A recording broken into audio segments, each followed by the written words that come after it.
Hello everybody, welcome to Planet FPL, the world where everything revolves around Fantasy Premier League. My name's Suj. My name is James. And it's podcast day, main podcast for us with Planet FPL, looking back at game week 3, the week where a number of wildcards were played by so many of our listeners and ultimately ended in a whole heap of pain for a lot of people. Welcome to a pandemic of a game week, may I say. How was yours?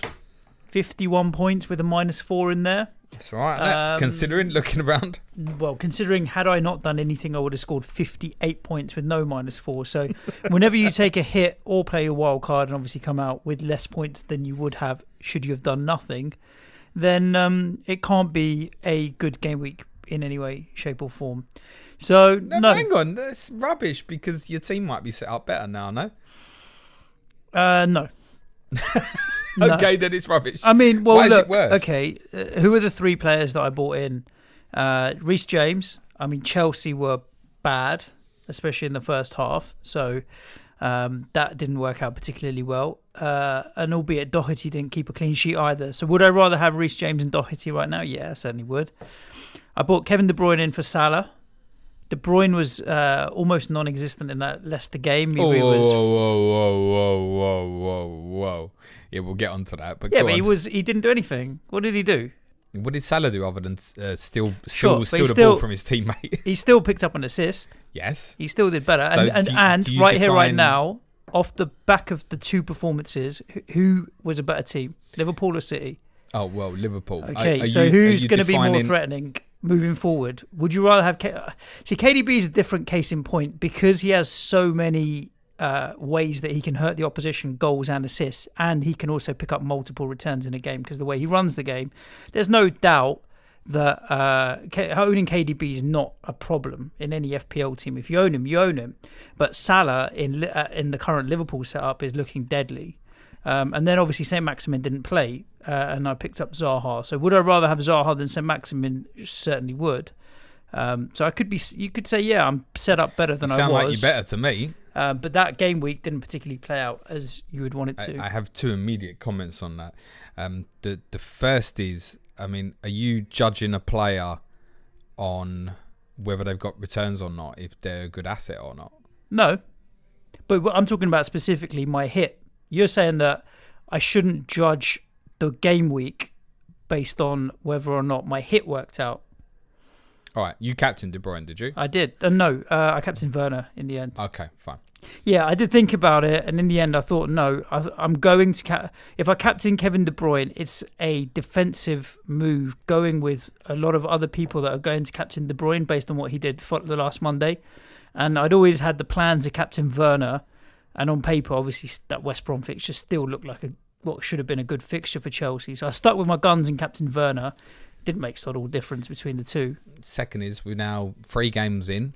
Yep. How many big chances Mohamed Salah had in open play so far this season? I don't know, to be honest with you. I can tell you the answer. The answer is 0. Okay. Only big chances he's had are the 2 from the penalty spot against Leeds. This stat was highlighted to me by Adam Hopcroft, our Aston Villa correspondent, who is on this week's Clash of the Correspondents on Thursday before his team plays. Mohamed Salah this game week. So Mohamed Salah is an absolute lock to score this game week now. Yeah, I mean, the same person that will say he's had 0 big chances, you can throw back 4 goals, an assist and a clean sheet so far this season. So well, the reason Adam highlighted that stat is because Salah's had none and Sadio Mane's now had 4. Sure. Salah's they both scored the same number of goals now, right? Unusual. 4 goals each, but Salah's got the assist 3 and each. what have you. Is it 3 each? 3 each, and obviously Salah's got the assist and the clean sheet. So I don't know. Do I regret selling Salah? Possibly, yes. I mean, I still like De Bruyne in my team, but I think Salah's going to be pretty lively and deadly. I mean, Liverpool did look good yesterday. So it was a meh game week. I mean, I had a rank rise from 3.7 to 3.3 million. But the carnage that's been going in and around what everybody else has done, sure, comparatively, I don't actually know what my game week rank was, but I reckon it's about 2.5 million, something like that. I think you'll find it's probably better than that. 1.7, wow. There you go. That's not bad, considering a hit. Yeah, the only thing with game week ranks is it doesn't factor in your hit. Okay. So it's a little bit worse. So, for example, mine's 572,000 as a game week rank, but once you add in the hit, it's nearer a million. Yeah. I mean, there were positives within the team. I mean, Trent and Robbo, as they did last season, proving that those two are deadly and good to own. Souček returned, and I started him ahead of Tierney, so I took the gamble, and he returned, which was nice. Is that a gamble? Well, not really, is it? I mean, it's not often that you'll bench premium assets from the top 6. And Danny Ings returned as well. So those were my returners. There's a lot of people just gone top 6. Actually, in fairness, yes, but go on. Well, Arsenal for sure. I don't know about your lot, but Arsenal are still up there. You ain't got any Tottenham players, so it doesn't matter. Not anymore, thank God. I do have 2 West Ham that I need to... we'll talk about them when we talk about it. So, the thing is, though, a lot of my returns came yesterday, and Trent and Robbo cleaning up a nice 18, 17 points between them, which was good. And Souček's return was late on Friday night. So the first 7 fixtures, I was sitting on maybe 20, 22 points after that, which was not good. But it was nice in the sense that I just had to take a moment to remind myself that all through life, I've never run away from anything or thought, if something's going tough, it's a challenge. Let's conquer it. Let's stick with it and do better. Not just like, oh, sod this FPL stuff. Let me just season's over, give up now. I'm going to relish the rise from 3.3 million to 1 in the world in the next 35 game weeks, James. That's the approach. And also, the second point, which we talked about on one of the other pods, is I'm very much separating my football enjoyment from my FPL enjoyment. I'm not going to watch games thinking about FPL, and I'll worry about FPL once the game's done and dusted, as opposed to sitting through the game and thinking, oh yeah, I just got some returns. Having said that, I watched the Liverpool Arsenal game with a couple of mates yesterday. Trent and Robbo, and you're like, with a couple of mates yesterday, and I was like, we always say it, keep the both of them. But yeah, I let it enhance my enjoyment. I won't let it take away my enjoyment. For those who listen to the 500th episode, you'll get the in-joke here. Before I was with my current gal, I definitely ran away from the previous one. So I can definitely say that I've run away from things in the past. My game week was good, I guess. Certainly when you look around at some of the other scores, 61 points, -4. Again, like yourself, the hit didn't especially work out for me. De Bruyne in for Aubameyang, and Foden in for must have been Saint-Maximin, yeah. So Saint-Maximin didn't play. It didn't. For starters, so. I'm -2 off it technically, especially when you consider my bench of Souček 6, Charlie Taylor 2, Kyle Walker-Peters 6. There's 14 points on the bench for me there, but that's a good thing. See, I get that a lot with people in terms of, I've got all these points on the bench. I knew that the way I was structuring my squad with no 4.0 defenders, no 4.5 million midfielders, this was going to happen to me in the same way that it happened to me during the restart period, where, of course, at some point, I'm going to leave some returns on the bench here. And the good news about them doing that is they're going to hold value now for me, so they don't become something on the outside where I have to start thinking, Souček's going to lose value, Kyle Walker-Peters going to lose value. That return's good for me because they're now holding. And in fact, Kyle Walker-Peters with West Brom this week now might even go up in price, actually. Blanket clean sheets from the back 4. Actually, that's not true. Blanket returns from the back 3. Luke Ayling with a clean sheet. I took the gamble of the all-in strategy of picking him, and he was the right choice out of the 3 defensively because he picked up the 1 bonus point. Trent to Robertson. Love it, mate. Yep. Hammer me with that shit. I love it. Mateus Pereira assist. Bruno Fernandez, jammy as fuck, 12 points. Danny Ings, 9-pointer. Blanks for De Bruyne, captain. Foden, Chris Wood, Anthony Martial, and Matt Ryan. I made a transfer on Saturday night. Those who listen to my deadline stream and probably my Ask James stream on Friday will probably know and can guess what that is. I've sold Anthony Martial for Raul Jimenez. That transfer was made before Raul Jimenez's own goal on Sunday, and also obviously doesn't affect me. And he comes in just in time for what at the moment looks like one of the worst Premier League teams I think I've seen in Fulham. Yeah, I mean, they're not looking too clever. This Anthony Martial sale, it fascinates me a little, though, because you've sold him just before he's about to play Spurs. I'm well aware. And so should he score a hat-trick or just go mental for whatever reason and United do beat you and he gets on the score sheet, it's going to be salt in the wounds more than anything else. No, I expect it. Listen, when you sell a player like Anthony Martial, or in your case, Mohamed Salah, for example. Return anytime, right? Of course, right? Yeah. Hindsight, you can't sit there and think, oh my God, they return next week, because these are explosive players who are capable of doing such a thing, right?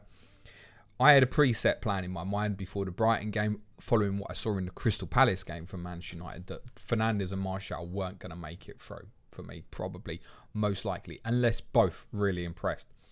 Neither impressed, but Bruno Fernandez is still capable of returns because he's the link between the midfield and sending those quick players away. I mean, he gets the assist for the Marcus Rashford goal, which is a wonderful finish from Rashford. Has not had enough attention this weekend, in my opinion. And obviously, he gets the penalty at the end. And who, frankly, wants to be selling a fucking penalty taker at the moment, right? Nobody. So, Bruno Fernandez, even though we know he probably won't take all the penalties, I imagine in critical moments, such as the penalty on Saturday late in the game, that he will still be the number one penalty taker. So, at the moment, he stays, and it then became an easy choice. I spoke on the stream Saturday about the two and saying my most likely move would be Martial to Jimenez. Martial, for the second time in 3-4 months away to Brighton, did absolutely nothing, in my opinion.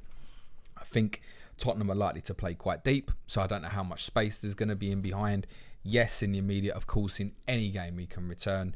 He was going to drop in price Saturday night. Raul Jimenez was the guy I wanted. I didn't need to see Wolves or Fulham over the weekend to make that move. Also, for me as a benefit is, because of that bench, should I walk into an injury problem, I've got good options. I mean, at the moment, I'm likely to leave Charlie Taylor on the bench this week away to Newcastle, as it stands. So if I picked up an injury and you think, oh, fucking hell, I've got to use this guy, fine. I'll use him. So it was a case for me where, oh, fine, I'll go early on this. That switching of the 0.2 value meant that I had to pull the trigger on it. And even though, obviously, Jimenez wasn't great against you and Wolves were very, very bad, obviously watching Fulham again yesterday's made me more convinced that I've made the right choice. Yep.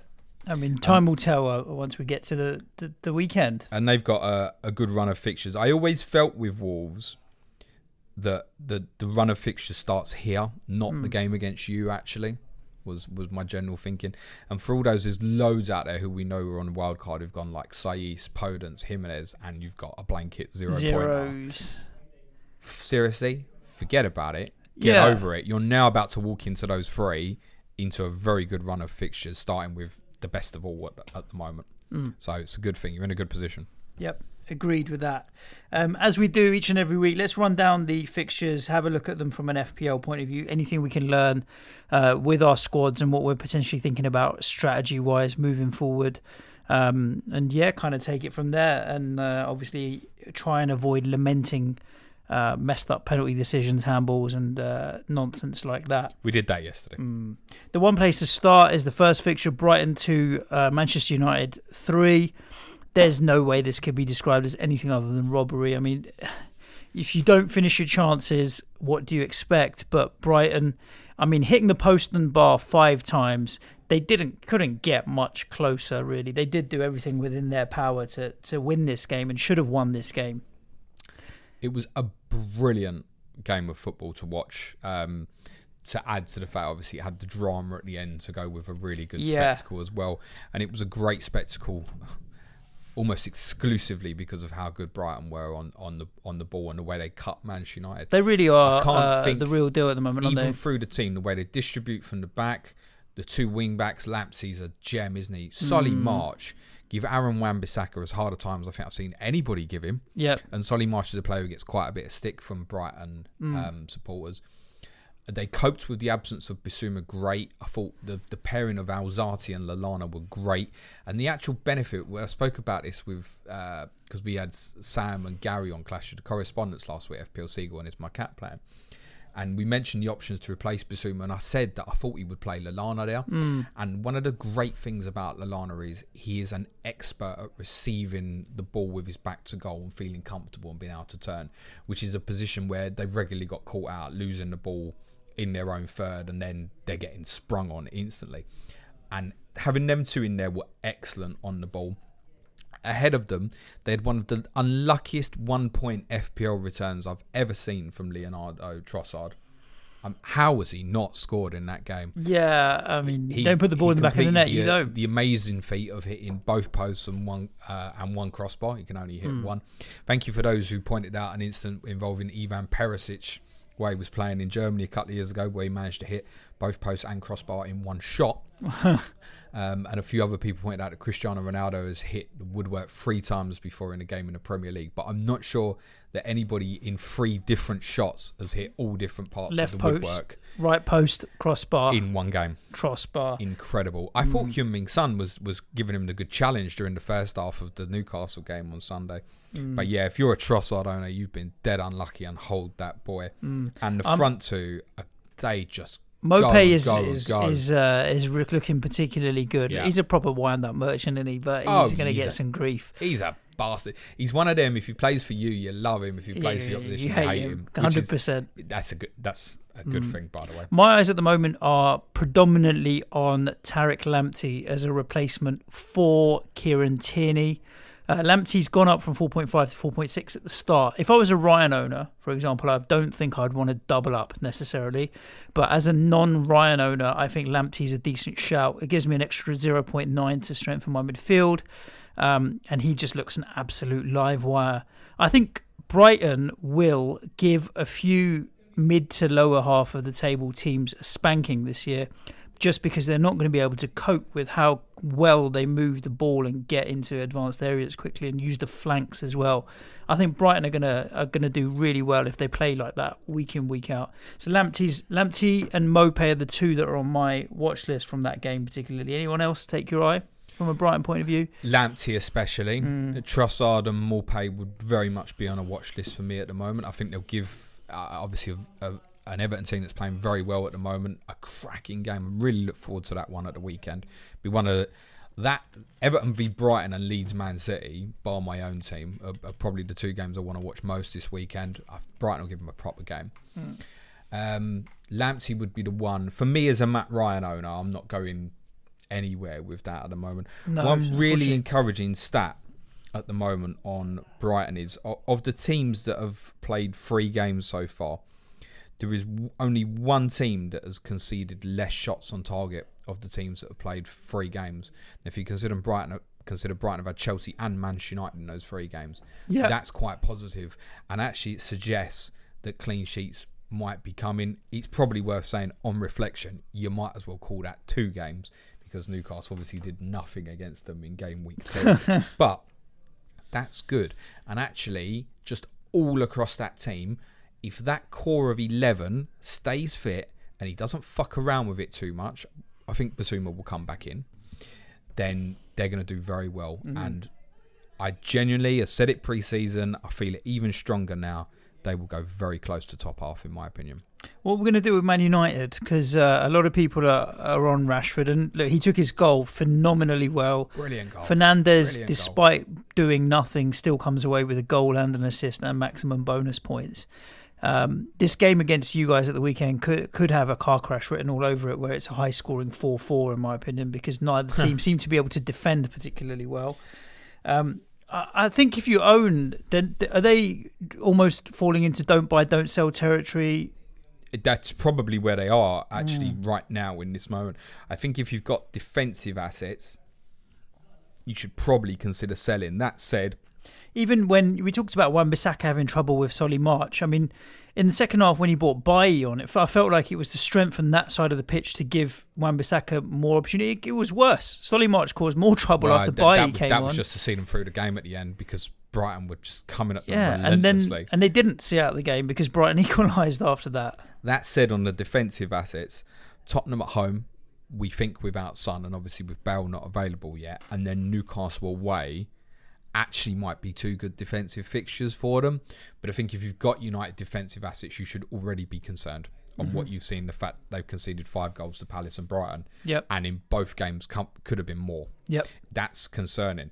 And the reason I think it's concerning and they've got major issues is, I spoke about this on our Patreon Tottenham podcast earlier today when I was previewing the game for the weekend.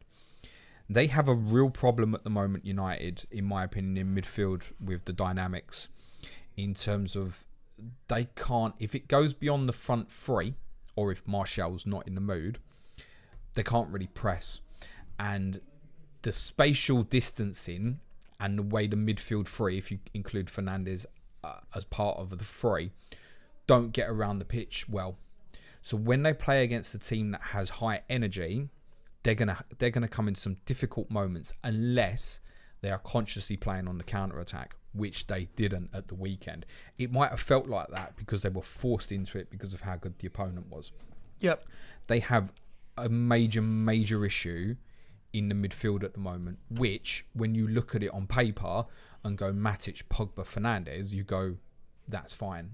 Because the three, I think Matic individually, they're better when he plays. United are better when Pogba plays. They're obviously better when Fernandez plays. That's the best midfield three. But that midfield three is also in games like this causing them a problem. So I think, to be honest, the Tottenham game and the Newcastle games aren't going to give them problems. The Chelsea game, in terms of the energy of people like Mason Mount, when it comes round, is going to give them a real problem, I think, at the moment. So it might even be that in the short term, it would be controversial, but to get someone like Fred back in the team, who's got that energy, just to liven it up a bit, might be the right idea for them. I think you're right. I think it's no buy. I wouldn't say no sell. Bruno's the only one that I really look at because of the penalties. He's the top of the list from United assets for me, Rashford despite shows price. What he's capable of. The problem with Martial is obviously the movement to the forward. You kind of, to feel like you're getting a good return out of Anthony Martial, you almost need 2 returns in a game. And the problem if you own him, a little bit like we spoke about the issue with Werner after game week 1, in the sense that so many would move to Martial before Palace. This is even stronger this week. Because anybody who's an Anthony Martial owner is going to look at Danny Ings and Raul Jimenez at cheaper against West Brom and Fulham at home respectively this week and think, looks good that, doesn't it? Yep. And that's the issue. Palace 1, Everton 2. I mean, again, we'll bypass this whole we'll forget the hammer. Penalty nonsense. We know what we think about that. Calvert-Lewin scores again. Well, that's worth saying. Calvert-Lewin is not the penalty taker, so we don't advise anyone to buy him. No. Richarlison obviously clearly is the penalty taker until he misses one. I don't have any Everton cover, neither do you, and I'm starting to think we need to seriously address this situation. I don't feel that way before they play Brighton, certainly, and then it's Liverpool afterwards. So for me, it's a one to come back to afterwards. I don't think any of them, James, Richarlison or Calvert-Lewin in my situation, none of them would be worth a -4 for me at the moment. It would, I mean, for me, it would have to be Ings to Calvert-Lewin for a -4. I mean, I'm not doing that. No, me neither. I don't. Same for just Richarlison. Not least because they're playing West Brom, Danny Ings. So you're not going to sell him before that. I couldn't get to Rodriguez. So in no rush to do it myself personally. For those who are on, great. No qualms with that. They're all going to prove very good assets. Calvert-Lewin is going to feel to anybody who doesn't own him at the moment as a little bit of a must. Isn't that how it's going to feel to a lot of people? It's a bit like Pookie last year, right? Some people started with him and did well. A few people jumped on early, and then a few of us jumped on a little bit later. I think this is different, and the reason it's different is because Calvert-Lewin's a much fucking better player than T. Yeah, I get that. I think it's more the mindset of, oh, hang on a second, we missed the boat on this guy. He's playing in a much better team, and he's scoring goals. No, I don't think it's a case of that. I don't. You know, I've seen a few people go, well, I don't see him getting more than 20 goals. He's already got 5 goals, so I don't think he'll get more than 15. Listen, if he gets 15 goals between now and the end of the season at his value, it's good. Right? It's really good. So, you know, get that sort of thing out of your mindset would be the advice. I think a lot of people picked up on Ancelotti's quotes after the West Brom fixture when he said, like, you know, he's trying to teach him to finish one touch. As per Pippo Inzaghi was someone who'd be in around the penalty box who did absolutely nothing. And yet his goal scoring returns were sensational. They were.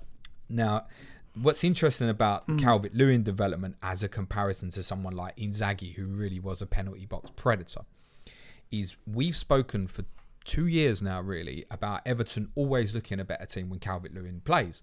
In terms of his hold-up play, he's running into channels, he's bringing people like Richarlison into the game. Richarlison always looked better when he played, for example. Now, we're talking about a different beast. We're talking about someone who's good in the air, got good hold-up play, and now he's staying between the posts and can finish. He is a very, very good asset for anybody who owns him or anybody who wants to buy him. My personal choice this week was that I wanted to attack Raul Jimenez. Because what did he do to you? Why are you attacking Jimenez? That's harsh, man. He's part of the Jimenez cartel, mate. It's too many tequilas over the years or something. I don't know. No, Calvert-Lewin, absolutely fine. Yes, there probably would be a little bit psychologically for me going, well, I didn't want him before West Brom and Palace. Why would I want to go and buy him now when part of my plan... Because Everton are proven now before this weekend was target Jimenez, no matter what the two did. So... yeah, watching Calvert-Lewin score on Saturday didn't make me think, oh, I want him more. His numbers are good. Like, Mohamed Salah's only had more shots in the box than Calvert-Lewin. Nobody's had more big chances this year so far this season than Calvert-Lewin. Nobody's had more shots on target than Calvert-Lewin. It's only, I think, 4 players have had more shots overall in the 3 game weeks than Calvert-Lewin. So numbers-wise, plus the returns, it's all there. If you want him, it's fine. I think these next 2 fixtures are very tough for Everton. Yeah, nothing from Palace, really. I mean, they weren't great. They're doing really well, by the way, Everton. Yeah. Really, really well. It's very easy to sit back on it and go, well, they beat a very bad Tottenham in game week 1, and you would expect them to beat West Brom, and you would expect them to win at Palace. They weren't at their best on Saturday, but I think that's even a better sign, because Everton of previous years do not go away from home and win games of football like that. And actually, they saw it out very comfortably. Palace didn't really offer much of a... The second half actually became a bit of a non-event, if I'm honest. But I think Everton were worthy winners. Anyone at Palace other than Zaha putting their hand up for selection, really, at the moment? Not from an FPL point of view. Not on the immediate, but worth saying Tyrick Mitchell, who I thought was outstanding at Old Trafford, got obviously caught out on the Calvert-Lewin goal. He just lost Seamus Coleman for a moment. There is a growing feeling amongst Palace fans, interestingly, the idea of Tyrick Mitchell perhaps playing left back and Patrick Van Aanholt when fit playing left wing. With Eze now in the team instead of Schlupp, that sounds like way too many options for me. I don't think that's on the table. I really think it's a case of either Mitchell will stay in the team or Van Aanholt comes back in. Yeah. And I think that particularly if it's going to be Eze that plays on the left of midfield, who's probably not someone who's going to burn someone for pace on the inside, wants to come inside and link with people, it adds weight to Van Aanholt coming back into the team, would be my instinct. On Zaha, very much got my eye on him as obviously they've got Chelsea this week, but after that their fixture run is really good for a prolonged period of time. You also potentially shouldn't be put off by Chelsea at the moment if you're looking to have attacking FPL players against them. Yeah, I mean that's a perfect segue into the West Brom 3 Chelsea 3 game. Well done. That first half, you've got to just say Chelsea defensively. You know, I didn't watch from the very beginning, and when I switched it on and I saw the goals, and I thought, Kepa's having one of his days, is he? And it wasn't. It wasn't even Kepa in goal. It was Caballero. But Thiago Silva was sloppy. Credit to Callum Robinson for the first finish, because I thought it was a good hit. I mean, West Brom must have been thinking, what's happened here that they've managed to get themselves into a 3-0 lead at half time. It was quite staggering to watch because actually, I mean, you couldn't blame Caballero for any of the goals. I was quite glad that West Brom went 1 up, because I thought here Chelsea have got to come out now and try and score. Whether Edward Mendy coming into the team, and I suspect he'll probably play at Tottenham in the Carabao Cup tonight to give him a game, whether that's going to make any difference to them defensively, we're really not going to know until we see it. At the moment, they have major issues because of individual and collective problems. So Marcus Alonso, I mean, on the first goal, it's obviously him. It's a poor header inside. Mateus Pereira picks it up, and again we talk about the wide players at West Brom getting close to each other, linking with Robinson, and that's where the goal comes from.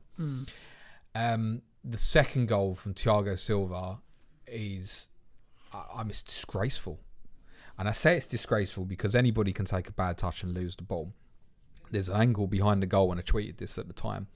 When Robinson's shot hits the back of the net, Thiago Silva is still 40 yards from goal, just on one knee. I saw... Like he's getting ready to fucking propose to a woman. When I saw your tweet, I was a bit confused as to what you meant, because I thought you meant in the immediate aftermath. I was like, he's fallen over. He can't. There's no way he's going to get back up and get the ball back within that same movement. Of course he can't. But the goalkeeper might save it, and he might get hold of the rebound. Yeah. He came straight into the team and wore the captain's armband. Yeah. What kind of effect is that going to have on his teammates? Yeah. When you say, "Oh, captain's there," I ain't going to get back, am I? I'll just stay on my knee. No, I don't care how fucking old you are. Get up. Your goalkeeper might save it, and you might get hold of the rebound, or he might hit the post, and you might get hold of the rebound, or he might just have a brain fart in front of goal and decide he wants to pass it to someone. Anything. Don't do that. You're setting an example as captain. The third goal, and I think you'll get a lot of this, really clever from West Brom's perspective in terms of they work the situation on the edge of the box where Jake Livermore's in the box. He comes out and obviously Furlong goes and attacks the area while everybody into the box pushes into the 6-yard box. And because of the keeper issues that they've had, I can understand Chelsea defensive. Their mindset is we've got to protect the goalkeeper, right? Because be it Kepa, Caballero or whomever is not going to come and claim the thing. And they just end up working a free header. I don't think Furlong was trying to pick out Cole Bartley, but that's the way it worked out. And then Bartley's completely unmarked as well. And you're just looking at it and going, whatever you thought of them, and no matter how many attacking players they buy, and Ben Chilwell's coming into this team, and he ain't great defensively either, they will be miles off of Liverpool. I'm absolutely certain of it, that with that defence, they've got no chance of winning the league. And as I said, pre-season, they'll be closer to finishing outside the top 4 than finishing with that defence. I would say okay, but with that defending, definitely. I don't think Reece James, Thiago Silva, they can get a tune out of Rudiger or Tomori or Zuma. Well, Rudiger's been completely frozen out. They'd probably be better off getting Tomori in the team. Yeah, I think longer term planning. And then as Pelequeta on the left or Chilwell or whatever, I think they've got the defenders. They just aren't doing defending necessarily, and they need to figure that out. And you've also technically they've got Kante, who's considered one of the best holding midfielders in the league, and Kovacic in front of that back four as well. So you'd hope that they'd get at least some level of protection as a back four, but bad. Next 4 fixtures on paper, they don't look too bad until I tell you they've got to play Wilfried Zaha, Danny Ings and Che Adams, Anthony Martial, Marcus Rashford and Mason Greenwood, and Neil Maupay and Aaron Conley, the exact type of players that are going to give them some problems. One thing obviously on the positive to highlight from Chelsea is, and I can't recall seeing this before, I'm sure it has happened, Reece James, 1 bonus point. Correct. With no attacking returns and 3 goals conceded. The main reason... And a yellow card, don't forget that. And the yellow card, yes, thank you. Unbelievable. Not the only defender to get bonus this week with a yellow card. Looking at you, Trent Alexander-Arnold. Reece James created 6 chances in the match. That is big. He is potentially a super FPL asset. You're potentially beginning to look... He's too good to take out that team at the moment. Yeah. But then defensively, like on the first goal, for me, if he's going to play that position, he's got to do more. I'm not saying it's his fault. It comes from Alonso and then bad positional stuff. Reece James will learn better that really shouldn't let a player like Robinson be able to get the shot away. Go and do more. Go and get in his face and make a physical battle of it, and you'll get hold of the ball rather than backing off. He's beginning to look a little bit like Trent Light. If they can fix it defensively, he's going to be a major, major asset. The problem with him is, I mean, at the moment, I wouldn't see a clean sheet coming in for them in any game. No. I said to you in the car yesterday, it annoys me every time they concede a goal away from home. So bring up the stat of like 1 away clean sheet in 15 months or so. And every time I have to remember that 1 clean sheet was against Tottenham. Spurs. We didn't even basically have a shot on goal against them last December. So teams can get at them. They'll be better once they get Pulisic, Ziyech in the team. Neither Werner or Havertz are overly impressed at the moment. Are they also in don't buy, don't sell territory? They're definitely in don't buy. Yeah. For me, other than James, if you had to buy one, it'd be Reece James, even despite of that defensive. I'm tripling up with Havertz and Werner at the moment. I'm likely to sell Havertz before I am going to sell Werner, even though Werner played off the left with Tammy up front. But I'm not sure necessarily, because if I sell Havertz, where am I going to go? Because Son's injured, so I have to try and manoeuvre a way to get money to turn him into Bruno Fernandez, which is a possibility. It's only a couple of million that I have to find, and I've got one of those million.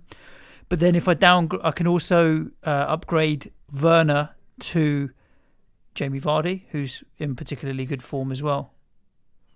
The other thing on Havertz, just to mention, is, and we don't know this, obviously Jorginho didn't play at the weekend. We think, or I say we, I'm going to say I think he might be the penalty taker. He had a good record at Leverkusen, never missed. Timo Werner obviously took many for Leipzig as well. But I think it could be Havertz. It's worth saying. I don't know if you want to do fantasy management that way. I don't know. It's up to you. I think it's obviously okay to hold these guys at the moment, but Palace is a harder fixture than it looks. Always is. Well, I hope that we've learnt that from Palace's performance at Manchester United in game week 2, because they'll set up at Chelsea exactly how they set up at Manchester United. They will indeed. On West Brom, just very briefly, Mateus Pereira, baller.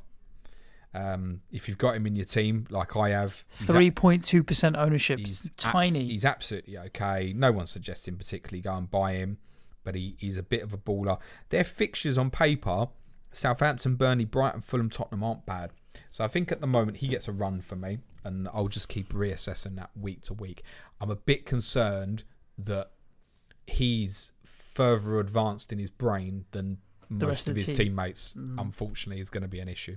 I skipped Burnley Southampton. I didn't watch it. They should have won the game, by the way. West Brom. Yeah, you've got to see out a 3-0 half-time lead. You've got to be able to see it out. And it never felt like they particularly would. No. Burnley 0, Southampton 1. I didn't watch the game. I skipped it. It just didn't excite me enough to want to watch it. But Danny Ings getting on the score sheet again. Yeah. That ball from Walker-Peters that he plays for Che Adams is obviously very different to the pass that he plays for Danny Ings against Tottenham in game week 2, but actually it's very similar.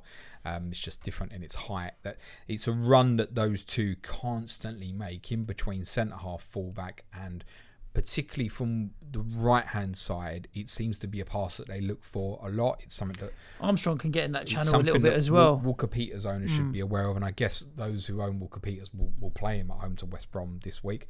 I highlighted last week that don't read too much into the Tottenham performance from Southampton's perspective. Burnley will not give Southampton them troubles in behind. And it never became an issue, other than the one moment when, bizarrely, Andre Mariner decided to blow up as Chris Wood was putting the ball in the net, which he never should have been doing. But fortunately, it was the right decision by half a yard or so. Burnley have issues in the sense that they've gone through this game and there's no substitutes. He might as well not fucking name them, all these kids he's got on the bench, who a lot of us don't know many about, and as Jack at Turfy Top had told us previously, most of them aren't even attacking options anyway. They're like defensive or holding midfielders and stuff. So they're kind of there for the experience. He doesn't want to bring them on the pitch because he thinks that bringing them on is going to make the team weaker. And I think they'll go into the market in the next few days. Obviously, the window's open for another 6 days. They need an attacking player. But the problem is, if you went back to it and went, well, they've got good. If they had Goodmanson and Brady fit, you'd go, oh, it's okay. He's never going to. McNeil seems to just power through. He doesn't seem like a player ever gets injured or anything. Then you go, okay, they're covered, because in the midfield, they've obviously added Dale Stevens now to Brownhill, Westwood, Jack Cork's been absent. So actually, that area is okay. The other issue is obviously defensively, with Tarkowski's future over the next week is going to be a big deal. But if Tarkowski stays and once Ben Mee gets fit, then they'll go back to being what they're good at. But do you think they need to sell before they buy? I think... Because they were asking for a lot of money for Tarkowski. If you trust what Sullivan said, they rejected 27 million from us and they rejected 30 odd from Leicester.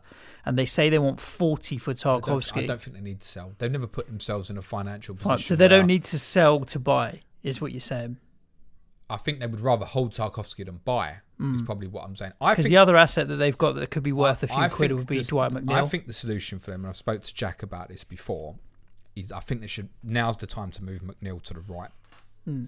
I really believe that, because on the left flank, I mean, anybody who watched that game would go, fuck me, how many good balls did Charlie Taylor put in? Had a stinging shot, which McCarthy, who was much better, by the way, did well to save. That left side is strong, but at the moment, everybody's beginning to know it. Now, actually, as a combination, Taylor and McNeil, they're quite difficult to stop, because they both deliver well. They've both got aggression in their play in terms of they're both happy to go beyond people. Charlie Taylor, regular listeners will know I scream about all the time. Brilliant, brilliant asset. there'll be a time and a place for him. It's probably not at the moment to be picking him, by the way. I think moving McNeil to the other side would, in the short term, solve a lot of problems for them, because the ball's not coming in from the right-hand side anyway. So it really does become about making sure you're in the right position to deal with the area ball from the left-hand side positionally. McNeil would give Burnley different attacking options if he played from the right. On Saints, Danny Ings doing what Danny Ings does. It was quite quiet in the game, really.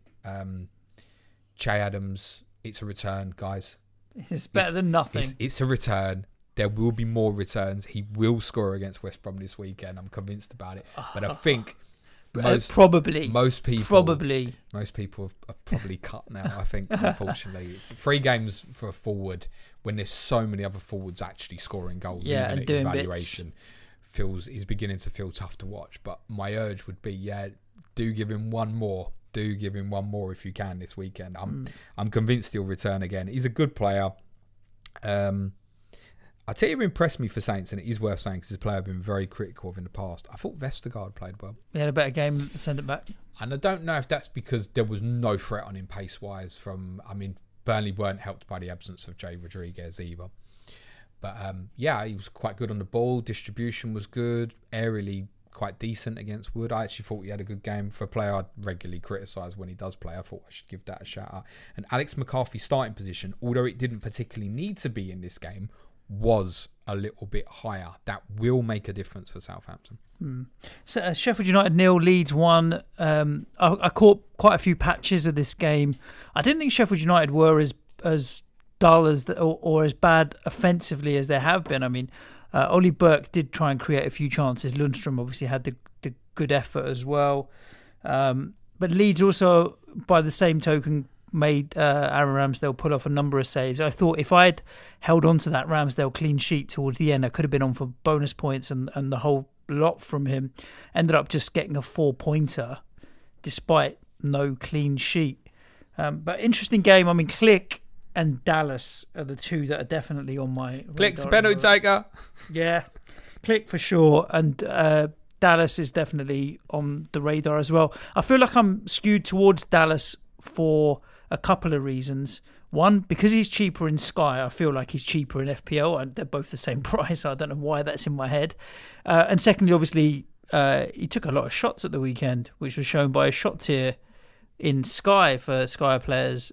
So I think Ayling's got the higher ownership right now from the two. They're both Mickey Mouse. So yeah, I think I might end up, if I was to go down that road, because I don't have any defensive Leeds coverage, looking at Dallas. The first half was brilliant for me, the way I look at games, because I genuinely, probably from about minute 20 to minute 40, literally just watched Stuart Dallas to try and understand what his role within that team was, because it wasn't blindingly obvious. Probably more of you would have watched Monday Night Football last night. Jamie Carragher had real struggles trying to work out what Maitland-Niles' position in the game was, and it's basically a half and half position. And I think what's happening at the moment is you're getting teams who, this is a really weird way to describe this, but it's the best way I can think of trying to describe it. There are several intelligent managers at the moment, like Arteta and Bielsa, who essentially are trying to make a 12th man. And the way by doing that is by having an individual who essentially plays different roles within a set system, but very strict roles. So Dallas essentially played central midfield, to cut a long story short. But his position at certain aspects of the game was also left back, depending on certain roles, whether they wanted to get Harrison into a high position, whether Phillips was dropping into more of a right-sided centre-half position. If Ayling, because even though Ayling played right-sided centre-half, he would very often look like he was in right wing-back positions. He would dribble out with the ball, etc. So what you're getting here with teams like Leeds, and it's difficult to pick up with Arsenal last night, but I spoke about it a lot when they beat Fulham, is rotational of positions. And here, the work that Dallas got through in that match, because it's one thing to have the theory to play that kind of positional role where you've got to play two roles, to actually do it and do it outstandingly well for 90 minutes takes a phenomenal amount of stamina. exceptional. Would have been my man of the match by quite a distance personally, but then I did spend a very, very long time watching him. I mean, he's ended up in that position in the second half where he senses something.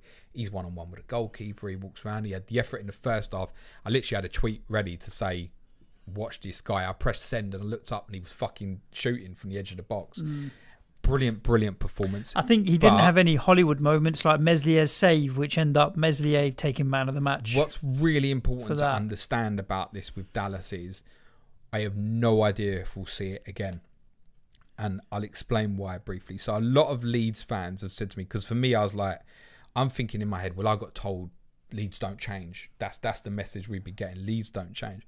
All of a sudden, the game starts and people are saying, oh, yeah, but when the opposition plays two up front, this is what happens sometimes.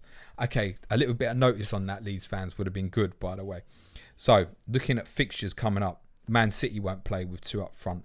Wolves probably won't. Aston Villa won't. Leicester won't. Crystal Palace might, game week 8. We don't really know by the time we get there, but at the moment, let's assume they would. So, we know that City won't play two up front. So, the point is, and it could be that Bielsa will try something because he's playing Guardiola, and that's like a tactical orgasm for me looking forward to that match. But the chances are that Dallas goes back to left back against Manchester City the weekend. That's worth saying. Because in the first two games, I saw nothing from Dallas or Ayling that made me think that they were going to be good potential FPL assets. In this game at the weekend, I saw the good and the bad in both of them. The good being what they could do offensively as attacking players, irrespective of their role. And the bad still being that, as much as I criticised him last week, if it wasn't for Meslier, they definitely would have conceded in this game. Because the save, particularly from Lundstrom, was outstanding. The listeners didn't listen to any of the last 45 seconds. They want to know, what's a tactical orgasm and where can we go and get one? A tactical orgasm. Where can we go and get one? That's what I want to know. 5:30 p.m. on Saturday, Leeds versus Man City. Could be a tactical orgasm. Everybody jump on Twitter all at the same time and we'll have a group tactical orgasm. Let me tell you right now for the game on Saturday that if Leeds perform to the 100% maximum of their ability and Manchester City play like they played on Sunday, Leeds will beat them. However, I'll be captaining Kevin De Bruyne because I believe just as likely Man City will destroy them. I think it could go either way. I think genuinely, either Leeds will beat them 2-1 or so, or Man City will get 4 or 5. Spurs 1, Newcastle 1. Apart from, again, let's disregard the conversation around the handball at the end, which we know is just ridiculous. By the letter of the law, sure, it was a handball. So nonsense. I clarified this for patrons, and I'll clarify it again now for everybody else, because I think it's important to say out loud. I sent a tweet out after the game about my annoyance about Tottenham not getting the second goal, and I think everybody just expects the Mourinho rant to come. This was, for the first 45 minutes at least, probably our best 45 minutes under Mourinho. Football was very good. We've had enough chances to win multiple games over. We played the right way. We tried to break through lines. Nearly everything was on the deck. Defensively, we were under zero threat. So people might be thinking, what about when you beat Burnley 5-0? Let me tell you that Burnley at the woodwork and had chances themselves in that first half. This was almost complete. Now, I realised we were playing an opponent who only want to play a containment job. But actually, it's the sort of team we very much struggled with because we're generally quite pedestrian on the ball. We can be quite slow. It goes very side to side. There was a directness on the floor with some pace and purpose about what Tottenham were doing. And I thoroughly enjoyed what I watched in that first half. What annoyed me was the pissing about and overdoing things from players, including Kane, Lamela, Bergwijn, when they had opportunities in the second half, who, perhaps influenced by the fact obviously Son went off, didn't have that directness to go and run at people one-on-one and commit people and get shots away. It felt like we were overdoing things. I've criticised things in the past, like I said, about Son against Palace in game week 38 and him being told to go backwards every time he had the ball, and I genuinely believe that. That was a pivotal, just get the result. There is no way that people were fannying about on the edge of the box and Mourinho's going, don't shoot, lads. Yeah, I'm telling you, it's on the players. And then if you don't get that second goal, it becomes nervous. And actually, although at that point, I kind of accept that at that point, when it gets to 5 minutes to go, you think, okay, just win the game now. Carroll on the back post can be quite unstoppable, and they did nothing to threaten us. Literally nothing. The closest they came to scoring was Ben Davies smashing the ball at Højbjerg. That was the only worrying moment. I nearly did shit my pants at that moment, by the way. So the feeling of disappointment I had at the end of the game was very different to disappointments I've had recently. I didn't have that empty feeling. I was gutted because we didn't win a game of football. So this was better. More please. Okay. Harry Kane's numbers from the weekend and so far this season, for anybody who owns, will you be licking your lips at it, because these are looking at the moment like peak Harry Kane numbers in terms of when he used to get 6 shots off per game and stuff like that. His numbers look brilliant at the moment. The loss of Son, and at the time of recording, we don't know how long that is for, is, however, a mortal blow. I mean, it's horrendous. Was he most bought in? Nearly 900,000 managers bought Son this week. He's already had 4 price changes this season. He's gone up twice and gone down twice. Mad, absolutely insane. What do we think of Newcastle? Are they really that toothless? Because, I mean, they played well against us, and I thought that Shelvey and Hayden gave them a good base in midfield for their attacking players to create. But they have been toothless against Brighton and toothless against you guys. Like, not even where you think, okay, at least I can see some signs of attacking threat here. St. Maxim now is out injured. I'm concerned a little bit for Newcastle. I'm concerned. Not to the point that I am with Sheffield United's lack of ability to score goals. I think Newcastle have more firepower up top than Sheffield United do. But suddenly, after a great opening day, it's not all too clever. So, how many goals Newcastle scored this season? 2. 3, sorry, including the penalty. 2 against yourselves, 1 the penalty at the weekend. Don't count the penalty. How many shots Newcastle had on target in them 3 games? Are you going to say 3? Yeah. Now, there's circumstances in terms of... I wouldn't read too much into the game Saturday because they've gone and completely changed the system and gone back to this kind of Benitez 5-4-1 tactics that they used a lot. And I think a lot of that may have been, look, St. Maximin was missing. And I don't know what the issue was with Ryan Fraser either, because we thought he was being held up from the cup game to play this game if St. Maximin didn't play, but then he was unavailable as well. So, look, if you look at them and think playing in a 4-4-2 or 4-2-3-1, and suddenly if they've got like Almiron, Fraser and St. Maximin behind Wilson, like offensively that's a very different team. So yeah, on paper I think we shouldn't be right, overly look into that. And also it's worth saying and reflecting that when they beat yourselves, they thoroughly deserved to. They were very good on the night, irrespective of how many shots on target they did or didn't have. But that number is alarmingly concerning. You are not going to score every time you hit the target. And one of them 3 shots on target is obviously a penalty. So therefore, in the last 2 games of football, haven't had a shot on target. That therefore is concerning. Someone tweet their XG, because that's what we need to know. And yes, at the moment, Charlie Taylor is on my bench this game week. But for me, that speaks more about the potential unavailability of Tarkowski and Ben Mee also being unlikely to play. One of the impressive things about Tottenham at the weekend was we gave them nothing. Everybody said Tottenham looked shit defensively, and I don't disagree on what I've seen. Everything from back to front in that team during that first half on Saturday was very, very good. More please.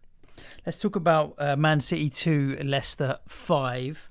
Again, a game dominated by penalties, but in all instances, I think they were all penalties. I know you feel the last one was a bit soft, but don't. I do. I think Maddison tripped himself in the last one. Yeah, but don't make the challenge. Don't put yourself in that position. Well, yeah. Once the arm goes out, he never gets any. Nah.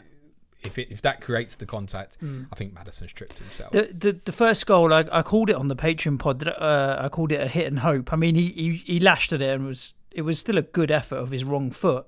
It's a stunner, mate. It's so harsh. Yeah, maybe I'm being harsh, but it was an instinctive whack at the ball. And I thought as soon as that had gone in, here we go, then City are just going to do what they do, which is keep the ball, pass it around. Leicester are not going to get a sniff in. The game's over within 5 minutes. It just didn't play out like that. And City really struggled. De Bruyne kept dropping deeper and deeper. In the end, he was a central midfielder more than a number 10. Thanks for telling us all, Kevin, that you were going to play as number 10 in the middle now, because that's not it, mate. Sterling was not that effective at getting in. I don't know. Manchester City massively missed Jesus. Genuinely, massively missed him. Words you never thought you'd hear on a podcast. Massively missed him. Yeah, sometimes it's just that presence, right? He's high energy, is Jesus. He really, his movement is, he's there all over the place. I think he's a very unselfish player. He brings others in. He's happy to drift towards the ball more than Aguero does, for example, which from a fantasy perspective becomes frustrating because if you own him, you think, I just want you between the box, getting on the end of things. But he's quite an unselfish player from that perspective, which then allows the likes of Sterling and Foden to get into position him. It was such a strange game because watching the first 20 to 25 minutes or so, I literally just thought this is going to be so routine and City will win this 2-3-0. And the problem was the game became too easy in the sense that obviously they went with this double pivot again of Fernandinho and Rodri. Yeah. And, you know, you can say De Bruyne this is my criticism, say De Bruyne did nothing, right? So he's created one free kick where Rodri scores and he's offside. He's clearly offside. Another one for Fernandinho. Fernandinho heads it straight at the goalkeeper. You can't say the fella's not creating chances, right? Oh, no, he always will. He's a good player. Mahrez's goal is his corner originally, which then obviously gets knocked down. So he's still in an evolved things. I think space-wise, he'll find it a lot easier against Leeds than what he found it against Leicester, personally. Leeds, whether they play back four, back three, I would be amazed if it's flat back five like that. So very different game upcoming. And I think what happened was Leicester weren't comfortable with the way they were playing to start the game. I think they thought, it almost felt like they were in awe of City a little bit, like they weren't laying a glove on them in midfield. Vardy, who whenever he's played against them in the past, you've been like, you know, stay between the centre halves. I literally that same fixture last year, I said go back and watch it in terms of like if Otamendi stepped out from the back four, he would go and vacate that position and literally do nothing other than vacate space. So if they won it, boom, they could just fly him in. And Vardy was ending up almost doing like a man marking job on Rodri. It felt I mean, he said that in the post-match. No way out of it. He said that was his job in the post-match press conference, that the manager tells him to sometimes stay away from the ball, and what he had to do in this game was man mark Rodri. And if it's coming out of Jamie Vardy's mouth, then that's exactly what he's been told to do. That's surprising. Well, it's when he's on the break that he's causing them his most trouble, right? The thing is, Vardy never got away. If you think of the goal we scored at the Etihad last year, he basically got away one-on-one from like 40, 45 yards and runs through. That incident never occurred during the game.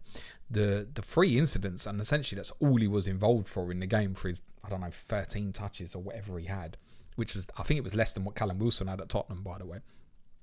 The two penalties, which he obviously wins himself by making short, sharp runs beyond, because he's so lightning quick over short and long distances that for him is so much about positioning and being able to see the back of the opponent's shirt and then going and knowing he's onside and his pace will take him there. Then he's very clever in terms of he goes so quick and he stops his body. And that's how he wins so much of his penalties. He's almost initiating the contact, but it's not cheating. No, it's not. He does do that sometimes where he flicks his leg out. Yeah. Like Connolly did against United, where he flicked his leg out at Pogba. We've seen Vardy do that. In these cases, it's literally just a case of getting there and I'm going to wait for the touch, basically, to pull me down or push me over. So he never got away against City in the way he's got behind in the past. What changed? There was a key moment in the game where they got an overload where they played through City from the right-hand side of the pitch, and then they were away, and the ball came over, and suddenly we're looking at it going, hold on a minute, they haven't crossed the fucking halfway line in, and it's like 3-on-2 outside Man City's penalty box. How's this happened? And then Mendy, for Vardy's first goal, has a moment where he gets brave on the ball. And it's probably the first time I've noticed him actually do it generally in a game. He got brave on the ball, turned on it, beat a man and passed into Harvey Barnes, and he was away. And Harvey Barnes was brilliantly creative in the game, actually, on the ball when Leicester had it. And again, you should feel very unlucky if you're a Barnes owner and got no returns out of this. And from there, it felt like Vardy's second goal also came out of nothing to an extent. Castagna obviously gets a nice run away. Vardy's finish is fantastic. And then rather than the usual of what happens when teams get in front against City, we think, oh, fucking hell, let's sit off here. We're in trouble. They played through them all the time. Rodri going, oh, yeah, they're defensive. Rodri, you need to worry about being a bit more defensive and start tracking some of these guys. The game died for City when they took Fernandinho off. Because actually, although they weren't playing great, they were safe. They were relatively safe. Once De Bruyne then had to go into that deeper position, is also feeling. You say he played 10. I mean, in the last half hour, he said he played 10. In the last half hour, he played centre midfield in a 4-4-2. Exactly, that's what I'm saying. Right? That's not his fault, and I don't think that's going to happen very often either. And at that point, that's when the game went away from City. I'm not saying Kevin De Bruyne played well. He didn't. He had as bad a game as you'll see Kevin De Bruyne have. Sterling was ineffective. Mahrez generally was ineffective. Phil Foden, I mean, I wouldn't have taken him off, but he didn't do a lot in the game. No. He's not going to be as effective from the left as he would be on the right. City have major issues, but if you've got Laporte, and if Ruben Diaz comes in and proves to be the signing they'll hope he'll be and partners him at centre-half. And they can just get a striker fit again. That's what they need. That, Aki and Garcia, that's not even top half Premier League. Particularly poor. I have my eye now on Castagna. I think, again, at 5.6, he's a not very... at the moment. That's harsh on Garcia because he's young. But at the moment, it's just not. Sorry. No. Castagna looking like a real good buy. One of the questions marks at the start of every season around Jamie Vardy is this the year that he finally loses that half a yard of pace? He looks sharp enough right now and fit enough right now that he's the FPO asset that's been so good over the years. Pound for pound, he's really up there. And at only £10 million, I think Jamie Vardy is a good shout. But Castagna getting forward, he's not scared to bomb forward and get himself into attacking positions. I think he's all right, Castagna. Jamie Vardy's always been stat buster. We've always known this, right? Correct. So the fact that he's on 5 goals and if he loses four of them are on penalties, then doesn't matter. What it is. Yeah. If he loses his half a yard of pace, then he might stop being a stat buster, mind. I tell you what, I will say his penalty taking technique has improved massively from a couple of years ago when he used to just smash things. He's had 6 shots this season. 6 shots. It all includes 6 shots. He's joint top goal scorer at the moment. But if you're not a Vardy owner, you shouldn't feel bitter about it. I've been on the other side of it where I've had Vardy before and he's just kept returning for me. And people go, he's not sustainable. We know he's an XG buster. On Castagna, I still can't get my head... I'm going to keep saying this every week. I still can't get my head around it in terms of the whole Justin at left back thing. What's going to happen? And but does it matter? I'm really looking forward to the window shutting, so I've got a clearer indication. Because Castagna, even if he moves to the left and Pereira comes back in on the right, which we think might happen or what have you, he's not getting dropped from that team.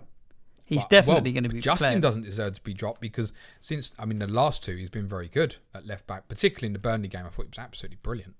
So he doesn't deserve to get dropped either. You never know. Pereira might come in at left back and Castagna stay at right back. Or Pereira or Castagna play right in midfield. Mental. We don't know. Yes, Castagna looks very good. I think he's up to 5.7 million now. That's very good. That would, in my opinion, be too much to be paying for a Leicester defender, I think. Generally would be how I feel. If it's not Pereira. And a little bit like for Man City, different challenges this game week. And none of us could have really foreseen Leicester playing that way. Especially when I said on this pod last week, fuck me, I wish I'd just played with a back 4 last season. This was a flat 5 that really worked specifically for Manchester City. I don't see Leeds playing that way. Interestingly, Leicester are now going to have to play against that 5 themselves, playing against yourselves on Sunday lunchtime. So, different challenge. I think you might get something from that game. I think I'm looking forward to that game just because of the challenge we can create for Leicester. But talking to West Ham, 4-0 against Wolves is a good day at the office, regardless of which Wolves turn up. Very good performance from West Ham, and especially for those that held Souček through and were waiting for the return. It finally came in game week 3. Yeah, only an assist though. Only an assist. Only an assist. Could have been a hat-trick. There are definitely going to be more and more returns coming for Thomas Souček. He is such a threat. He has had 10 shots in the 3 game weeks so far this season. To give you context, so 3 times as many as Newcastle. Salah, Mane, Salah, Mane, Richarlison, Mitrovic, Calvert-Lewin, Kane, Antonio and Harvey Barnes are the only 8 players to have had more shots so far this season. In the entire league. In the entire league. And Thomas Souček, and as you correctly pointed out, it's worth saying only 2 of those shots on target, actually, as opposed to Newcastle United's 3. Okay. But then Souček's not on penalties, right? What a brilliant asset, and there'll be more goals to come. In fact, he had 2 chances in the first half. I don't know, particularly the header he had in the first half. I mean, he should score there. Yeah, agree with you. There will be more returns. The change of system, as we highlighted last week, we thought it might have just been because of Arsenal, but it wasn't the case. Even in this different system, it is him that is solely responsible to drive on from central midfield areas and to get into the box every single time that the ball goes into a wide area. There is literally no filter on it. It's just go. Go. And 5 million, great asset. You're not going to buy him at the moment because of the fixtures that are coming up. I've also said I don't think the fixtures matter. For me, at that price bracket, he is the best choice. Everybody convinced. That's polled in on Wolves, to what extent do you think there's a systematic problem at Wolves where they've struggled in the first half against Man City and in this game as well? Or do you think it was just a bad day at the office? We probably won't know because the interesting thing is after the Fulham game. I mean, see if there's a problem or not. In much the same way, very slowly last season. Yeah, much the same way that Leicester don't create that many chances, but Vardy's so clinical. I think Wolves are pretty similar, and they're not prolific in terms of chance creation. But Jimenez is so deadly when he does get one-on-ones or when he goes up for headers on goal. But again, 0 big chances created in the match would concern me. On the left-hand side, with Masuaku and Creswell doubling up, Traore didn't get much of a sniff in, really, and the same on the other. I mean, Neto is rapid. He gave Ryan Fredericks a few, and even Balbuena, a run for their money, but didn't create anything at the end of it, and Neves and Moutinho just couldn't cause any trouble to Rice and Souček. Missed Podence. I don't think Bradley Park will agree with this. I don't think the long-term absence of Johnny should be underplayed. Obviously, Markow looks like he's been brought as a replacement. Vinagre had another bad game. Sayis, Cody and Bolly all had bad games, primarily because of how good Mikel Antonio was, must be said. Semedo ended up, I think, probably higher than is intended because his natural instinct, having been at Barcelona, is obviously just to fly forward. So you might see that gets reined in a little bit. He's potentially a good FPL asset, by the way, but didn't overly show it at the weekend. Creativity-wise, a lot of what they create is obviously, to be honest, is from set pieces. It's from wide areas. It's from counter-attacking play. And none of those things were on the table at the weekend. And it's to be honest, Suj, it's credit to West Ham. Yeah, we played well. And I was very happy to see what worked well against Arsenal followed through again and used a similar system. And again, the effort can't be faulted as well. I think up front, if Antonio can hold the ball up and bring in Fornals and Souček and Bowen into play, then we're a completely different team. If he has one of those days where the ball bounces off him and you close him down quickly, the number of times that the ball came into Antonio and the Wolves defenders let him get the ball quite easily rather than put more pressure on him, I think was quite telling because he could then do something with it and create and run at them and stuff. So, credit to West Ham, but I don't think anyone's going particularly near West Ham assets unless you already own Antonio or Souček, and I don't think if you didn't want to sell either of them, that's fine as well. Couple of interesting stats to give you, because I kind of think these highlight the fact that 3 games of football are a very, very small sample of what you should expect to see in a football season. Only Liverpool have had more shots this season than West Ham United. Because we're going to win the league. That's why. Oh, I can't even remember you fucking crossing the halfway line against a shitty Newcastle, mate. So, I mean, how has that happened? You've had 44 shots in 3 games. How's that happened? It's shooting, isn't it? You know which team's had the most shots on target so far this season? You're going to say West Ham. Oh, it's Tottenham. But then... You peppered Newcastle. Then half of them were against Newcastle on Sunday and the other half were Heung-min Son having one-on-ones against Southampton. That's why I'm talking about small data sizes.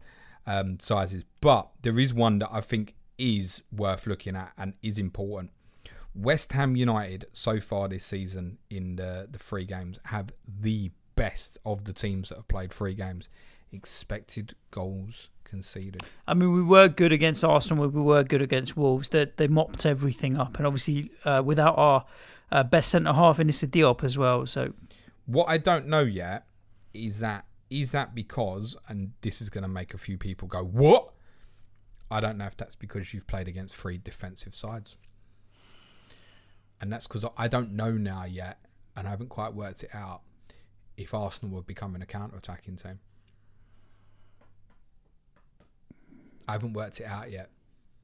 Because the silence is amazing. To look at the Fulham, West Ham and Liverpool fixtures from an Arsenal perspective, they're obviously playing 3 very different opponents there. Yeah, I mean, Arsenal... And they played the 3 games very differently. Arsenal weren't very good against us either, but maybe it's the system is not allowing them space, and the midfield... The thing with Rice and Souček is they've got high energy, so they are running around, closing down space and what have you. By the way, when I say defensive sides, that can make you stronger offensively, and no side is a better example of that than Wolves themselves. Here, in my opinion, West Ham Wolves is exactly what happened here. Denied them everything that they can potentially be good at. Completely stopped it. Shout out, by the way, for Masuaku, mate. Really, genuinely, really good. He's really a funny character. I do like his delivery. Masuaku. The longer that game went on, got better and better every time he put a cross in. It helps when the pressure's off because you're winning. He's had as many games where he does stuff like that, and you think, just keep it simple, Arthur, because you're going to lose the ball. But playing as a wing back with Creswell inside him, I actually think gives him a little bit more freedom to bomb forward and be a bit more creative. But he tracks back and works hard as well. Yeah. The reality, maximum bonus points for Masuaku. Yeah. Is that. Did he get max? Maximum bonus points. To be honest, I'm all right with that. Bowen scored 2 goals. Yeah, that's a little bit surprising. Picked up maximum bonus points. I didn't even notice that. No one's going to buy West Ham players at the moment because the fixture run coming up, Leicester, Tottenham, Man City, Liverpool, it's quite well documented. I think we did this in detail on Tottenham. You'll stick to this system in the bigger games, and then come game week 8 when you play Fulham, I think that may change. For Wolves, I wouldn't be overly concerned. Fulham, even if they lined up in the same system as West Ham did on Saturday, will not be able to stop Wolves, in my opinion. Wolves, though, never feel like the sort of side. I wouldn't look at them and think they'll beat Fulham 4-0. Yeah, I think they'll beat them routinely. Let's talk about Fulham. Fulham 0, Aston Villa 3. Everybody's on their case. Even Dara, our Fulham correspondent, he did. Basically, this is not good enough and we're going down. I think, is it safe to say they're going down? So, Dara at the Tinkerman, our Fulham correspondent, I've retweeted his tweet last night. It says, seems like we haven't learned many lessons from our last stint in the Premier League. Defence is a shambles, changed keepers already, changed formation already, leaving it as late as possible, sign players, no settled lineup, sticking Kane defensive midfield, relying on Mitrovic to keep us up. Mitrovic's numbers, we was talking about this on the way in, are really good in terms of the amount of efforts he's having. So, I mean, genuinely at the moment, unless they buy at least half a team, he is going to be solely responsible if they have any hope of staying up or not. Because if the delivery is right into the penalty area, he will score goals. He is a good player in and around the penalty box. The problem is, I don't really want to pick out individuals. I mean, for example, Dennis Adoy, I don't need to say anything that's going to finish his Premier League career, because I think on that performance yesterday he already fucking finished it himself. I like some of the stuff that was going on in that game defensively whether the change of system had an impact or not, I don't think it overly did. I just think the shit defensively either way. Don't have the individual players like Adoy and Ream are not going to keep you up in the Premier League. I'm afraid, not genuinely, not at all. Unfortunately, and they're not scoring goals. I mean, how many goals have they scored this season so far now? Sod all. Well, the 3 against Leeds. That's it. I mean, to be fair, they could have got something out of the game. When they're on the ball, they have little movements and intricacies that are quite interesting. But this team, you would be stunned if they kept a clean sheet in any game the way it is going at the moment. I mean, you lost 3-0 at home to a Villa side very routinely, and it felt like a stroll. I haven't even got Villa fans on my timeline going, wow, we were incredible. There's a lot of, fucking hell, how bad were they? Yeah. But good from Villa. Good to see Jack Grealish getting the type of goal that he wouldn't normally get, like making a run in behind like that. Good couple of assists for McGinn. His XA was very high off that game yesterday, by the way. I really like what I've seen of the 2 games of Matty Cash at right back.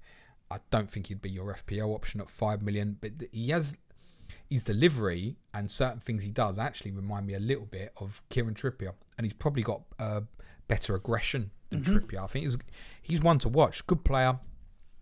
Martinez is going to be decent in goal. Ezri Konsa at 4.5 million is going to be decent. I mean, who would have thought, if you looked at the FPL team of the season so far, that 3 Aston Villa defensive players would be in it, even though they've only played 2 games. Yeah.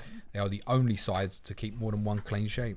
Wow, that's incredible. But they've played Sheffield United, who had 10 men for nearly the whole game, and Fulham.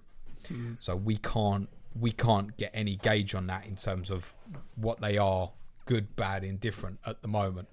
Right then, man, child. Very well, thank you. You had a shave. Okay, so last game before we can answer a few Twitter questions, because we had some in, James, was Liverpool 3, Arsenal 1. Liverpool. Yeah, I was just going to say Liverpool smashing Arsenal 1 in the butt, basically. The first half, I mean to say, was so dominant. Okay. Let me be very clear on this. Liverpool in that first half last night were exceptional. Unstoppable. Yeah, move the ball quick, and energy's high, closing them down. Arsenal fans should not be beating themselves up this morning. I can imagine there's a little bit of, you win the first 2 games and you think, oh, can we challenge for the title? And realistically, you've already found out one of them was Fulham, and you were fortunate against West Ham. The performance from Arsenal, generally speaking, was okay. I don't think they were bad. Yeah. I think Arsenal teams who've gone there in the past would have lost that 5 or 6-0, genuinely. Yeah. I think what it comes down to, though, James, if you look at the goal, obviously there was a mistake by Robertson, but there were a few times where they did catch Liverpool on the break. Lacazette could have, should have scored. Liverpool give you a chance. And Ketchup. But so you'd like to think that you put yourself in that position a little bit more. That's Arsenal's point of view. We could cause them trouble when we got in behind. Why didn't we get in behind more, or at least make an effort to get in behind more? Because you need to get that high. Of course, you need to get the ball off these bastards first, right? I mean, the first thing you have to do against Arsenal, and to be honest, the credit to Arsenal for the way they tried to play. And I know there's certain times, particularly Holding was probably the biggest responsible for it, where, do you know what, sometimes you've got to go and knock it over the channel, over Robertson's head, and then just regroup and start again. But they wanted to play through lines, and they wanted to play bravely. And the goal comes about from exactly that same thing. And quite interestingly, again, it's kind of this set piece routine from a goal kick, etc., where they play out, they invite the pressure, and there's a couple of little ricochets which work in their favour, and then Xhaka, bang, fires it into Lacazette, who's dropped off. We talk about him playing that defensive forward position now, and then they're away. And all right, there's something fortuitous about the goal. In that situation, ideally, they would have actually had Aubameyang running at the back 4 rather than Maitland-Niles crossing it in. That's part of the system to how it works. You have to break the press. It's like saying, oh, getting behind them. You can't just smash the thing over the top. Because in that position, Gomez or Van Dijk are going to win it. Alisson's going to be off his line and sweep it up. You need to play through lines, then you'll get in behind. So you look at them playing Villa this weekend, you think, right, so if they can get it into that area, that ball that, say, McGinn played for Grealish for the first Villa goal yesterday, can they make that work against Liverpool? I don't think so, by the way. It's different. Liverpool are looking very, very solid at the moment. And we'll talk about Trent and Robbo in a second, because we've had a few questions on the old Twitter about those. We don't need to answer any questions on Trent and Robbo. No, we don't, but I think it's a nice opportunity to just say, yeah, we always said to get the double up, that's all. Do you know what? It's the only FPL advice we ever give. That's the best FPL get Trent advice. And Robbo. Agreed. Arsenal interesting, but still Aubameyang is the standout. I think Lacazette, look, it was a mishit by Robertson with a scuff from... It's games like this where I think, get Aubameyang through the middle. Because if that second half, he was a little bit more central. If that chance that falls to Lacazette, you expect Aubameyang to score, don't you? And I know you've seen in the Community Shield that Aubameyang can score against them coming off the left, etc. But there were certain times where they got high and brave, Liverpool, which they do, and it's intentional. And you think, wow, Aubameyang's pace, they'll never get near him. I actually thought on the first one, Lacazette, he knew he was offside. The second one, he takes an ever so slight touch to the right, which tries to shift Alisson's body weight. And because Alisson is an exceptional goalkeeper, he doesn't shift. He just stays big. And that's why he ends up saving it. I don't think Arsenal should be too concerned about what happened yesterday. It was interesting selection choices. The fact that Ceballos was left out, the fact that Gabriel didn't play, they kind of played again. They were looking a little bit like Leeds, trying to find that 12th man, if you can, in terms of Maitland-Niles playing in this half and half position. It's already been quite widely documented that it left Tierney very isolated against Salah, but somewhere against Liverpool, you have to take a chance somewhere, whether it means, okay, we're going to go one-on-one v Salah, or we're going to leave space for the fullbacks, or we're going to let the midfield have the ball. The reason they're so good is they will hit you from so many different angles and have such variance in the way they attack. It is impossible to counteract everything that they do. The only way that you can beat them is breaking the press like Arsenal did for the goal, or you have to slow the game down to a pace that it just becomes too frustrating for them, and you just defend your penalty box and hope that you head everything that comes into the box away, and you deal with the issues of the link play in and around the box. That's essentially it. Otherwise, 9 times out of 10, they will get you. And at the moment, you couldn't see anything other than them winning this league again. By a distance. The only concern would be what we'd highlighted already, motivation.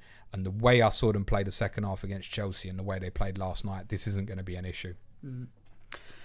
Let's do a few Twitter questions, James. We don't often get too many. We've got 5 or 10 minutes to rattle through a few, quite a few repetitive ones as well. So we'll actually give a few managers and listeners and tweeters a few shout-outs as well. Yeah. First up, Mark Mcfadden, who is playing his first ever season as Sky FF, and he is top of the £20 league. So he just wanted to shout out, Mark, well done. The season is early. We don't even know if you've used all your transfers. Should have given him a shout out on Wednesday's podcast. You should have asked for it in the Sky Fantasy pod. But well done, Mark. Yeah, just tweet us and let us know if you used 10 transfers already. Was that your dodgy way of plugging tomorrow's Sky podcast? Are we doing Sky tomorrow? Yeah, we are indeed. Yeah. I had a massive rank drop, but I think many did. You ain't alone, I don't think. I'm with you there. Here we go. John McManus says, Suj, will Moisey now be spending the rest of the season under a blanket on the couch at the weekend? Well, John, here's what you need to know is firstly, Alan Irvine did stress at the end of the game that Stuart Pearce spent the entire match on the phone to David Moyes and that he was calling the shots. And how do you know? Because other than the substitution on Ryan Fredericks for Ben Johnson, which was injury related on 49 minutes, there were 2 other substitutions made in the game when Antonio and Bowen came off, and both were in the 88th minute. Moyes is still making the subs because he can only make a sub in the final 3 minutes of a game. I don't know what's wrong with the guy. Moyes is still calling the shots. Okay. Why does he not make fucking substitutions earlier? Yeah, when you're 3-0 up, go a couple of minutes to go, you need to waste time, don't you? I mean, yeah, to be honest, 3-0 the game was won. You could have made some changes earlier. But I just feel like you've got the players that are on the bench in terms of Haller, Yarmolenko, Lanzini, Anderson. It's an opportunity to give them some minutes, and they've been doing Maswak across as well. Yeah. He stood it up nicely. That's why he got the top bonus. He stood it up nicely. I just think they're playing in the Carabao Cup, and obviously we've played Charlton and Hull, so we're not playing top tier opposition, but they've won those games, and give them at least 5 or 10 minutes. Otherwise, what's the point? I'm not a fan of these late substitutions. But different podcast. Next question. It's true. With so many varied performances by all premium assets, is the best strategy to hold your horses and not chase the points off the last game week? Well, that's always been, what's happened in the past is not going to dictate what's going to happen in the future. Heung-min Son in point. Yeah. I warned about Son on the streams Friday, Saturday. In hindsight, you go, well, he shouldn't have started. Listen, we can all be clever dicks after the fucking horse has bolted and stuff. Yes, in hindsight, he probably should have been used as a substitute rather than starting the game. Yeah. But, I see a lot of... It's natural to be drawn to a player that's done well. Of course it is. If I hadn't bought Raul Jimenez on Saturday night, I still would have fucking bought him Sunday night. Wouldn't have changed my opinion. I actually find it laughable at the moment. There are people selling Raul Jimenez before he's about to play Fulham, because people just see the points. Oh, and have Danny Ings scored again at the weekend? He's got 3 and 2. He's got West Brom this week. Is it a better fixture? No, not particularly. Or whatever alternative. Oh, I've got to get to Calvert-Lewin now. I mean, you haven't suffered Raul Jimenez against West Ham to sell him before Fulham, have you? Yeah, but a lot of people do this. We know it does. It's reactionary. It's why the market's so sometimes crazily volatile. I think with wildcarders, there is the natural tendency, obviously, to get the players that are rising in price or have just performed very, very well. And in most of those cases, from game week 1 to 2, it wasn't the same. And from game week 2 to game week 3, it hasn't been the same. And it's probably not going to be the same from game week 3 to game week 4. It's a small sample variance. And there are a lot of players who have obviously scored in a lot of the games, like Calvert-Lewin scored in every game.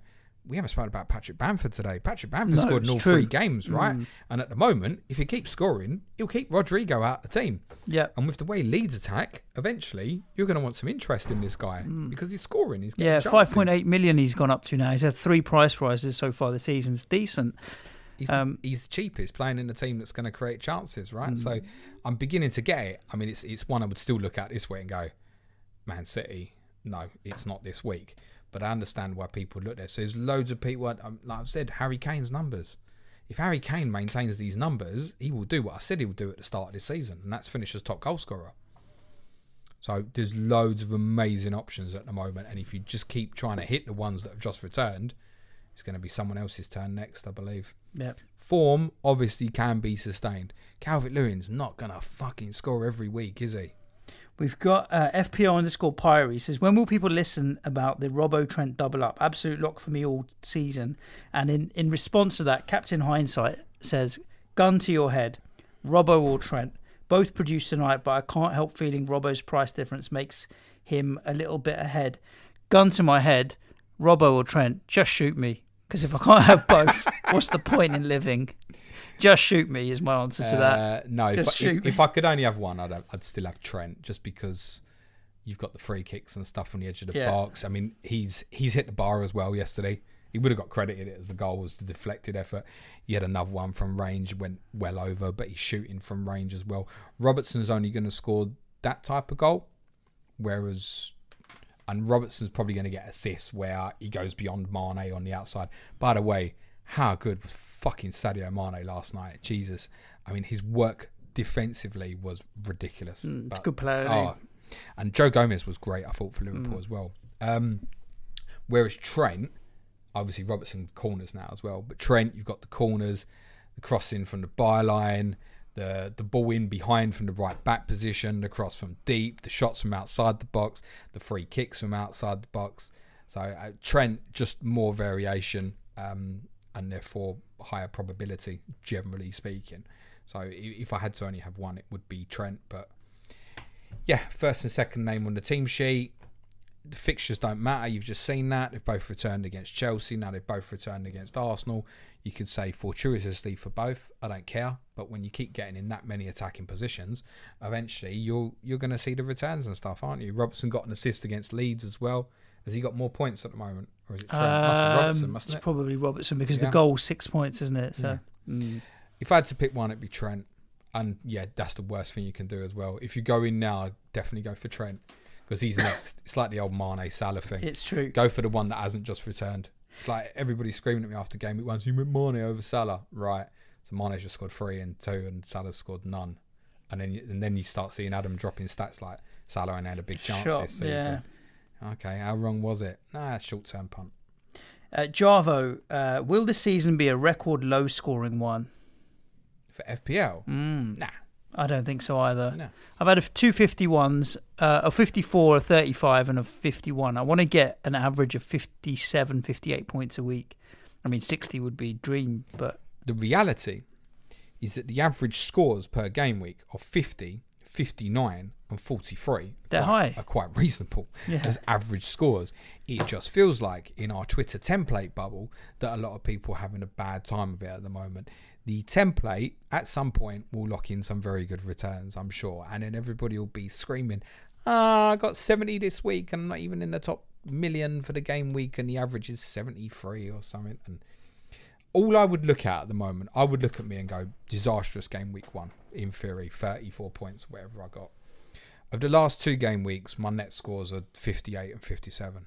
That's all right. It's okay. It's still not what I want to be, if I'm judging it for myself. So everybody listening go, James, 57 this week's really good. Well, actually, it's worse than last week, isn't it? Yep. That's all I'm concentrating on at the moment, is trying to get my own average up. So that's got me from a game week 1 average of 34 of one score, getting close to 50-point average over 3. I now need to get that to 55. Then I need to get that to 60. Correct. Then once I get it to 65, I'm having a very good season. Last question of the show goes to our friend Lee at FPL Family. He says, can Frank get it right at Chelsea, or has he actually got too many options now and he doesn't obviously know his best side? And if that's going to take time to come, do we ditch Werner and Havertz and pick them up for cheap after Christmas once they've got their act together? I'm interested in Christian Pulisic as soon as he's played one game for Chelsea. Yeah, he needs to get fit again. How much of it then is Frank doesn't know his best team, or he hasn't got his best team? I think he's going to be the man.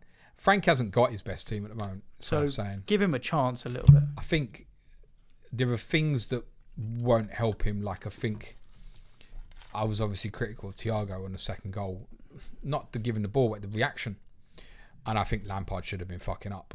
Now, a lot of it these days is you don't want to fucking be volatile at these players in public, etc. But I think sometimes you got to put your fist down and go, like, what the fuck is this? Now, look, he's got the reaction out of him second half, right? Whatever the circumstance, we've come from 3-0 down and got a draw. And they got a draw, so they deserve some sort of credit. It shouldn't have been in that situation in the first place. Defensively, they can't get away from the problems they've got, in my opinion. Yep. It might be that this is one mistake from Thiago Silva. I said in the summer, I think it's an excellent signing for them. Just about every other opinion I see given to me is, no, James, he's past it. Mm-hmm. So I'm aware that I might have that wrong. Chilwell, Leicester fans tell us, is shit defensively.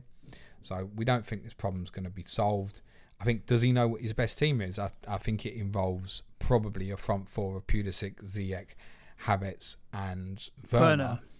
But Mason Mount is going to cause him some complication because he was Chelsea's best defensive player at the weekend. He is a good player. There we go. A wrap-up of all of the Game Week 3 fixtures. Not long until we have to hit Game Week 4. My personal advice at the moment is, with the amount of Carabao Cup games, and you guys have Europa League as well on Thursday, kind of hold your fire if you can. Just make sure there's no injuries if anybody does play. Liverpool, Arsenal, Tottenham, Chelsea, City, United, West Ham, Newcastle. So many teams still in action. There'll be mass rotations. There will be. You never know the odd niggle that might come up, or teams throwing players on at the end just to get a result if they need it. And then straight after the international break, straight after Game Week 4 is the international break. My goal and aim would be to try and roll my transfer for Game Week 4, so I can go into international break with 2 transfers, and I can chuck in a hit if I need to with that as well. Call it a second mini wildcard or whatever you want to call it. So that's what I'm going to be looking at. Obviously, you play your game the best way you see fit. Just before we go, who's your intended captain for Game Week 4? I can tell you who my bust or bust captain is. Do that. Danny Ings at the moment. Okay, nice. I would not go anywhere near thinking that that's locked in stone. But we're not going to. I looked at the list I looked at who has got the best fixture on paper, and that's Danny Ings right now. I haven't then done any analysis into tactical, who's set up against who and that kind of thing. But Danny Ings for now. Be KDB for me again. Stick with what you know. I know what the capability is, and I know that it could be very wrong again, by the way, because as I said, I think Leeds could beat them.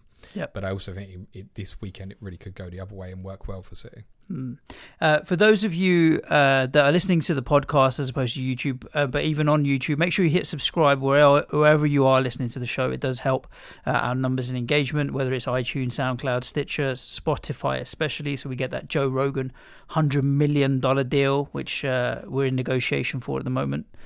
With ourselves, to be fair. And make sure you do hit subscribe. If you need more content than what we provide you on a daily basis for free, we do have a Patreon that you can sign up to, where we do an additional 5 podcasts a week. Don't sign up till Thursday. Yes, that's true. As well as Slack channel and what have you. So 1st of the month, 1st of October is a good time to sign up. You get a whole month's worth of additional content, as well as access to the back catalogue of stuff that we've created as well. But that's pretty much it, other than to say stay safe, stay at home if you can. Ciao for now. Be nice to each other. Cue music, please, man. Ciao.